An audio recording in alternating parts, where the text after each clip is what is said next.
Welcome back. YCP office లో ఆ party నేత బొత్స మాట్లాడుతున్నారు. లైవ్ లో చూద్దాం. ఇద్దరు ఎమ్మెల్యేలు అంటే దాదాపు చేస్తామంట. ఇద్దరు ఎమ్మెల్యేలు ఇక్కడ దాదాపు చేస్తే మరి మీ ఈ రాష్ట్రంలో 5 ఎమ్మెల్యేలు మీ పార్టీ నుంచి కేసీఆర్ పార్టీకి వెళ్ళిపోయారే, వాళ్ళందరినీ మీరు దాదాపు చేస్తారా? వాళ్ళందరినీ మీరు అమ్మేశారా? ఏంటి మీ సమాధానం?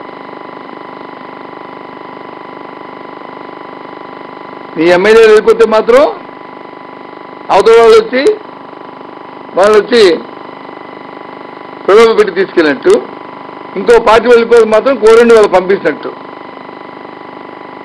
మీరు శ్రీరామచంద్రుడు, అవతల వాళ్ళు వచ్చి ఇంకా వీళ్ళను ఏం మాట్లాడి. ఆంధ్రలో 6 కాంగ్రెస్ పార్టీ శాసనమండలి సభ్యులు వెళ్ళారు. వాళ్ళందరూ కాంగ్రెస్ పార్టీ పంపించేసిందా? మీకు దారాదత్తం చేసిందా? వాళ్ళ రాజకీయ స్వార్థాల కోసం చేస్తున్న కార్యక్రమాల్ని ఎందుకు ఇలాంటి మాట మాట్లాడతారు? ఏంటి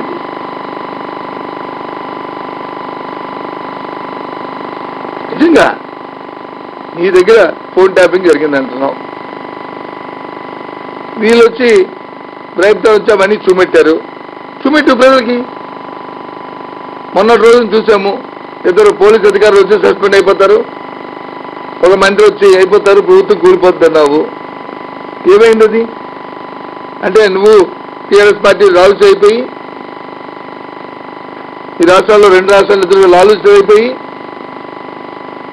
అవకతవకలు అవినీతి కార్యక్రమాలు చేసుకుంటూ మీరు ముందుకెళ్తుంటుంటే ప్రజలు చూస్తూ ఊరుకుంటారు అనుకుంటున్నారు 2 రాష్ట్రాల్లో ప్రజలు.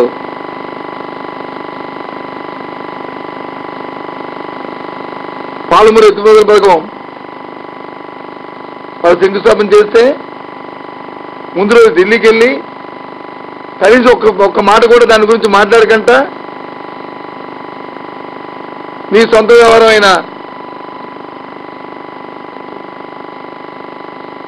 ఏసీపీ అవినీతి కార్యక్రమమైన ఓటు గురించి మాట్లాడుకుంటూ మమ్మల్ని ఏం అనొద్దని చెప్పిన అక్కడ కాళ్ళగాల పడి పెద్దలందరి దగ్గరికి వెళ్ళి వచ్చి రాష్ట్ర ప్రజలు వచ్చి రాష్ట్ర ప్రయోజనాలను పణంగా పెట్టి తాకట్టు పెట్టి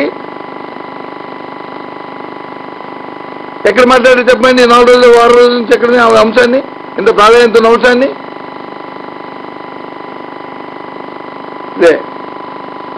ఇవాళ కేవలం ఒక ఓటేసిన పాపానికి ప్రజాస్వామ్యంలో అవకాశాన్ని 5 సంవత్సరాలకి మొత్తం ఆంధ్ర రాష్ట్ర ప్రజల తాలూకా ప్రయోజనాల్ని